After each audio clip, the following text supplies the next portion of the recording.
What's going on, guys? Welcome back to RC Every Day. So we're starting a new build, kind of almost at the beginning of the new year. My buddy Bob, we've been working on this for a little while. I think it was at Haul and Crawl.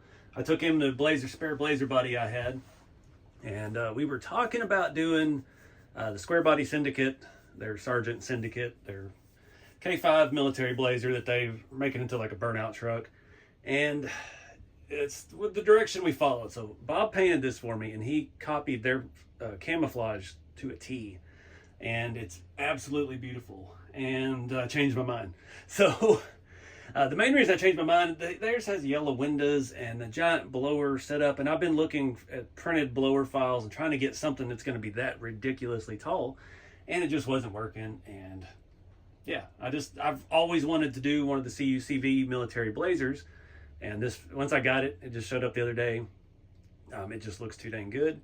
So I happen to have the Midnight Edition Blazer chassis. I took the body off. I never did much with it. We did some suspension upgrades, put some good electronics in it, and drove it once, and it's just set. And I stole the electronics out of it for other projects that we've done since then. It's been a while. And yeah, I thought this would be a good platform to use, since we already kind of have some suspension mods. But we're going to go through and redo all of that. But first, let's take a look at this body, because it is absolutely awesome.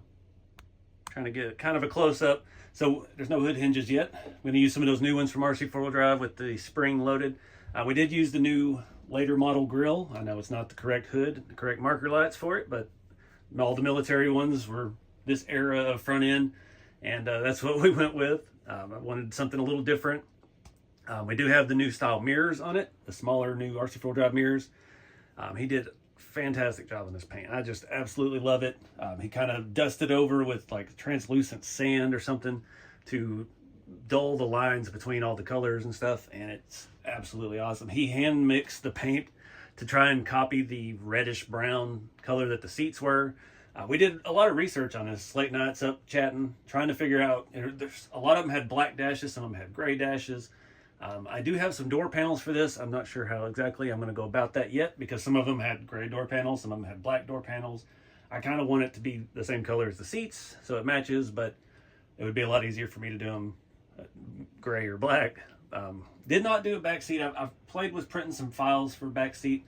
I'm thinking I've got some cool looking like military radio gear stuff from 8-scale model cars. You also notice I've got a different tire wheel in this front. These were they're 155s, RC4 drives. He painted them, airbrushed them black. All the ones we could find, like factory photos of these trucks, they had black wheels. Originally I wanted to go green, but it makes sense to go with what was actually there. What else? So I'm test fitting that. It is a little bit narrow. This wheel has a way too narrow offset for the height of this truck. I'm not set yet. I've got to get electronics and stuff on this chassis before we decide if maybe we do a leaf under to get it sitting right. These tires may be a little too big. So I've got a lot of stuff to figure out what I actually want. I've always wanted to do one of these. I really was tempted to steal the chassis from the blue one. It already has a lot of good stuff on the chassis, and it just drives fantastic. It has these tires and wheels. It sets a little bit lower than this one, and I don't think it's just because of the electronics. When I had this thing all decked out with the Midnight Edition setup, it seemed like it set up high. Again, I've already removed the lift blocks on that. We did that in the, I think, the unboxing video to get the ride height down a little bit. But lots of little details he did on this. One of the last minute little touches, he actually made stencils, diesel fuel only, above every tire, has tire pressure, TP45. So it was on the ones that we found pictures of. And I do have a rear bumper for it. I actually sent him one of my Traxxas bumpers, and he painted it green to match. I'm not set on the front yet, so I've seen a few different print files and a few different things people offer for the CUCV front bumper, and I'm not in love with any of them yet, and I'm trying to figure out what to do. I do have some Traxxas front bumpers because I like the slimmer look, and it's obviously going to match the back better, but not sure on the direction of that yet. But I just absolutely love the way this body looks, and I'm trying to figure out a theme and what we can do, how to outfit it. We still need to do a lot of interior work. Obviously, it's just painted and put together. The dash, this was an old Blazer kit, so the dash sits low, so we've got to lift the dash. I want to add the door panels because these trucks all had door panels, obviously. I do have a set of Scottsdale door panels.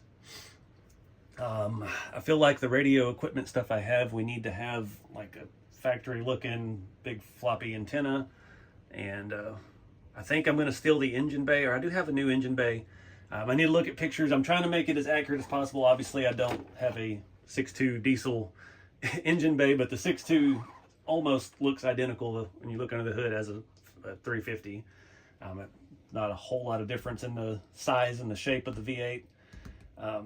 Again, I don't know what everybody feels about those 6.2s. I've always heard horrible things about them, and then I've seen some videos of a guy. It's like people just don't know what they're doing with them. And they're actually excellent engines, and they're just torque monsters, and I don't know. But again, these would have all pretty much, as far as I know, come with the 6.2. I don't know if the later ones ever got the turbo or not, but probably not since it was a government. It would be cheap. So we got a lot of stuff to figure out. Let me show you some of the stuff I've got for it. Again, thanks to Bob. If you're looking for any of these, I'll try to remember to put a link below. I did a post about it on Facebook. The Pulaski County RC. He's out of Kentucky. He does paint and body Lexan. He painted some other bodies for me as well. You'll see those in some upcoming Tamiya Time videos and another video series. I don't know what to call yet. But let me get all the parts out, show you what we're working with. All right, so first off, I've got a rear Traxxas bumper. This uses my patented technique for mounting. As you tell, it used to actually be patinaed. And I thought I cleaned it good, and he couldn't get the paint to stick. He had to sand it and repaint it like 4 times. So he finally was able to get it to work. Longer screws, I can't remember. I think it's a 6 or 8 millimeter spacer. And this will bolt straight to the bottom of there and fit perfectly. They were so easy to adapt to the RC4 drive body. The tires are our old favorite, the Element General Grabber 155 by 3.85s. That's what I've got here on the other side. I'm worried with the offset of this wheel, it's going to be a little too much tire. So I don't know. Won't be able to tell for sure till we get this thing weighted down with electronics, get our motor and everything up front, and see how that jives. But got another set of those out there. Again, I got the new RC four-wheel drive spring-loaded hood hinges. Trying to read through the camera. Spring-loaded hinges for the Chevy Blazer and K10. I have yet to try those yet. I've got 2 sets. I've got for this truck and the red shop truck we're working on. Down here, before I lose them, I've got some scale hubs that my friend Long Tall Texan RC printed for me a long time ago. I think I may have shaved those down a little bit, but I've got one on the front here. The military ones always seemed like they stuck out a mile, and I just thought it was the perfect fit for this build. So I've got a full set of those. Got the other 3 wheels. Again, these were some RC four-wheel drive 155. I don't remember what. I think these might have actually been no, these were the ones before the Yodas. Looking at my wall over here. I think these are the ones that came on the Iron Pig. And I actually got those from Harry. He sent me an extra set of those a couple years ago. So this truck does have the X-Ring shocks on it. It's really, really soft. I've got a couple sets of the Boom Racing Kudu shocks. I've been putting those on my TF2s lately. Just FYI, these have been one of the only crawler shocks I've had that did not leak when you actually put oil in them. And they've been fantastic on the boom trucks, and I've got them on the old blue TF2. I've got them on the Working Man TF2. I've got them on the red and white Toyota, 82 Toyota TF2. And actually, I think I've got them on the Galande too, the green 4Runner. So super nice shocks. I've got a couple of Traxxas front bumpers. Thinking one of these will be for the red shop truck, and one for this if we can figure out the brush guard situation with the military style. Got the RC4 drive door panels, and it has another tailgate. That's where the right tailgate is. If you remember on the red truck, I bought a new hood and tailgate, and it said on there for the Blazer and Scottsdale, and I got a Blazer tailgate.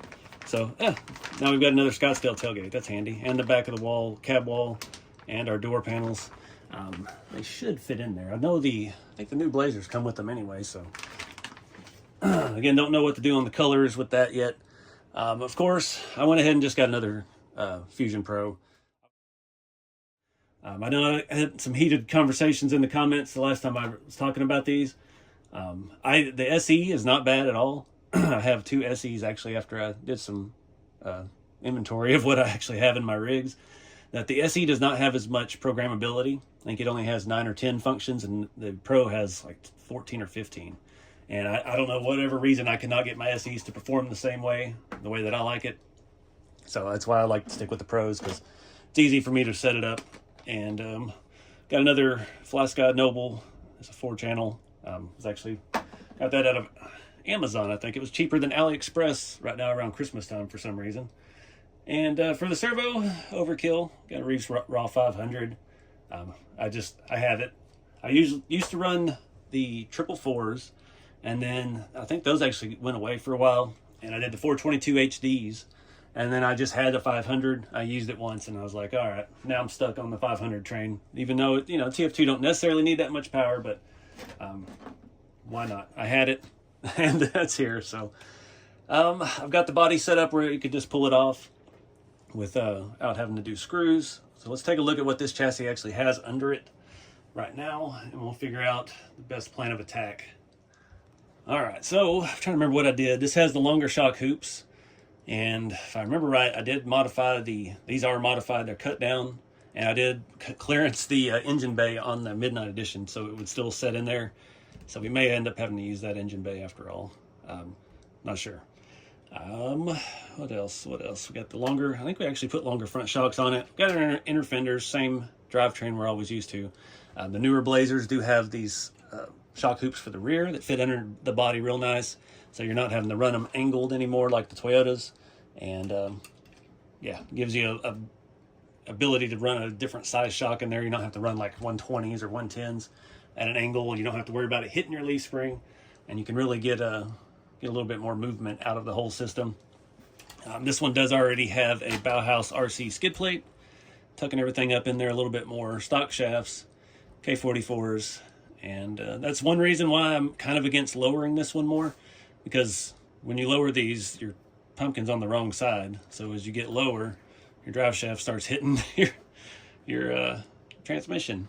And the blue one, I already have a opposite side front diff on there, so I don't know what to do about that yet. Again, we'll just have to see once we get it outfitted, get all the weight on it, see what this thing actually does. I'm trying to think of layout. With the Fusion, you don't have any ESC. It's all 2-in-1, so everything can kind of stay up here. I usually put, you can see I've got tape in here we need to clean off. I've got tape on that. I haven't found a really good spot to mount the on and off switch.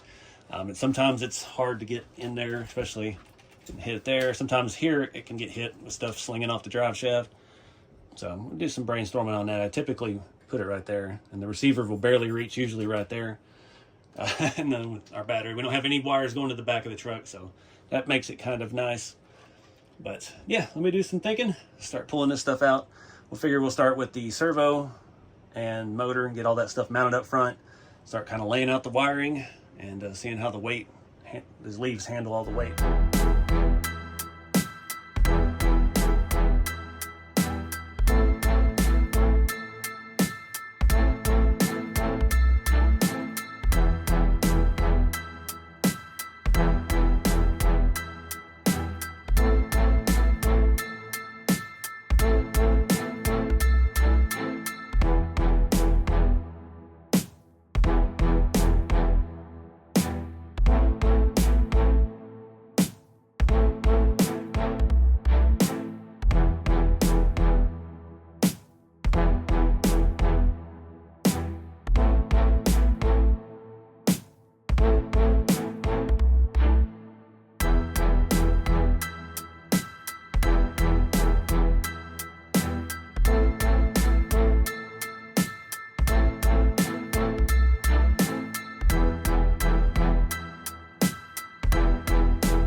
Alright guys, a brief intermission because I'm about to lose my mind on some beadlocks.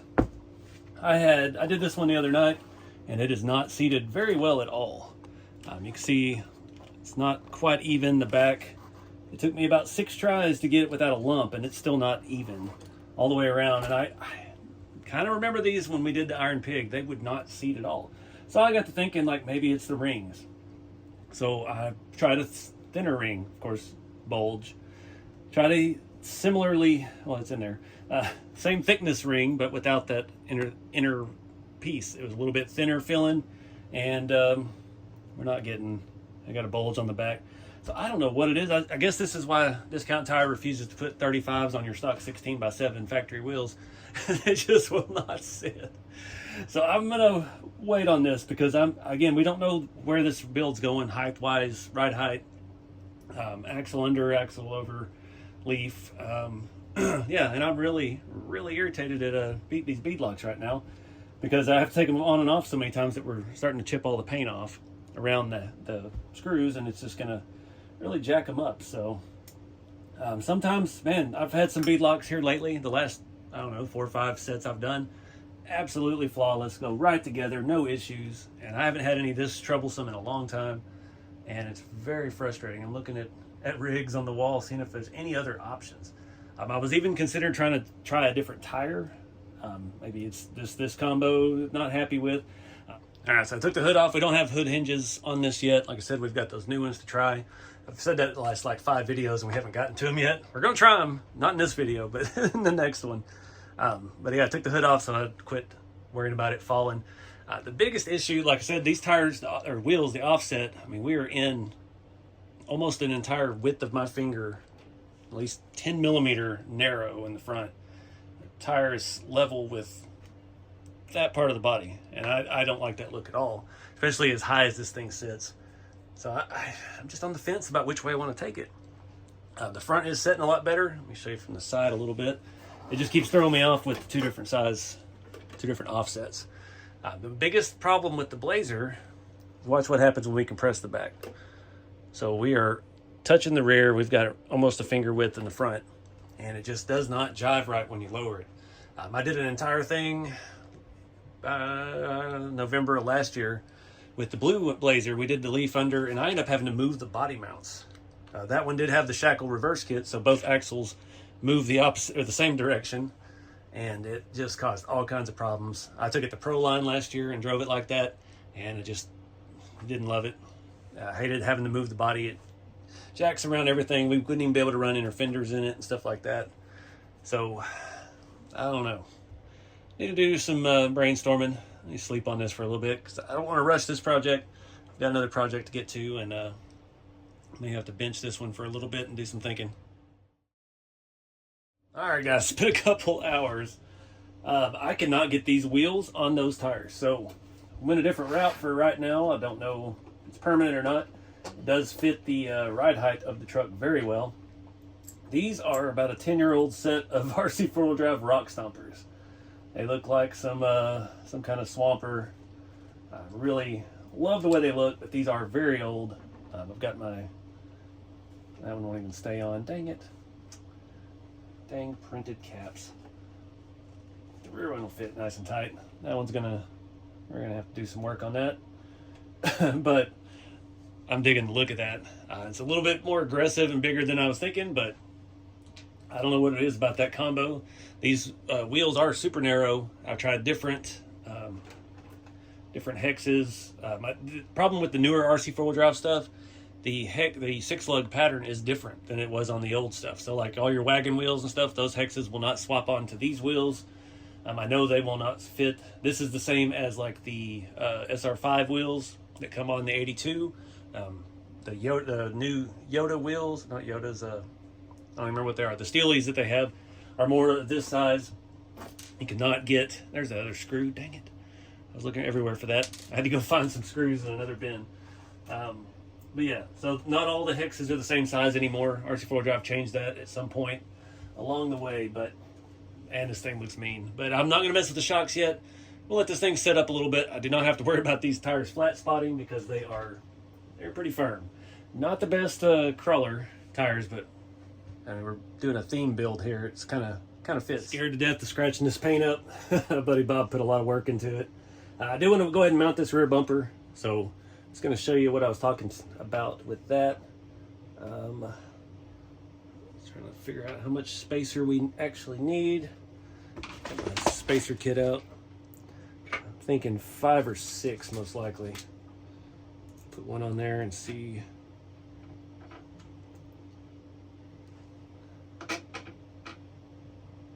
I hate to go 9. Wish they had more sizes. Always is 4, 5, 6, and 9. And I think from there it goes to 12. I cannot remember what I used to put on these. I just don't want the tailgate. Yeah, 12 or 9's where it's at. Let me get the right size bit for that. We'll get these installed.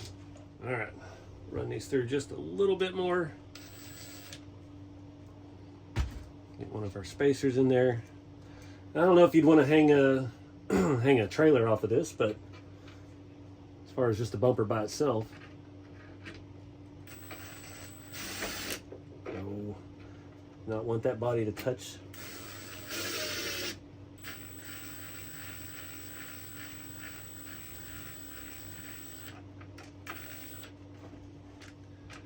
Looks pretty good. I gotta try to get the spacer on this side. Just using servo mounts with a hole drilled all the way through and a 9mm spacer to mount this Traxxas bumper.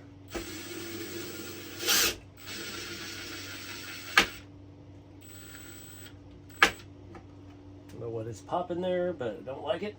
See how it looks. Do a little test, make sure it's not hitting the tailgate at all. These tailgates fit tight. I'm worried to death about scraping the paint off of it. Man. Thing is looking mean. I'm probably going to come back and paint the hubs with a different flat black. Just I want them to kind of contrast against the wheel, but I don't want that much. And we've got to figure out that front one, figure out how to get that on. I do have, I'm losing my voice tonight, that black sticky tack type material. That might be an option. Or I might just hit up Harry and see if he can print me another set, because I've had these on a bunch of cars that I've never actually ran them on. And I imagine that's probably why they're all loose, but this thing is looking awesome. I was worried about the offset, but I think it was just having the contrast, having those other the 1.9s that stick out with them. So I'm not as upset with that now. The front might be a little narrow, but the problem with this big tire now is we widen it any. Right now we're barely getting into the front of that fender. We widen that. Well, then we're gonna the dang bug on it. We're gonna really get into the fender, but I don't know. We got to do it for the look. I'm kind of building this for the. Got him. I'm kind of building this for the gallery more than the driving, but see, we've got good electronics, so it is going to get driven. It's been one of the kind of the RC bucket list thing for me, and yeah, I don't really know. I've never thought much about getting past the camo paint job, so now we've got that. Now I've got to figure out what the heck it was that I've always wanted to do with it. But anyway, that's gonna wrap up part 1 on this, guys. I've got a lot of stuff to figure out. Shout out to my buddy Bob, Pulaski County RC. If you're looking to get any paint work done, he is awesome. He doesn't have very many of his hard bodies posted. He does a lot of Lexan, but he can do some hard bodies. His Scottsdale Rust truck, he's actually really good at replicating paint jobs. So that truck he did was a replica of some slam square body that was just almost all rust, and it matches perfectly. And then, like I said, we matched this one off of the Square Body Syndicate, Sergeant Syndicate, and he just killed it. So check him out if you're looking for some custom paint work. And yeah, stay tuned to see what we do in part 2. I don't have a clue yet. And keep it scale. See you guys next time.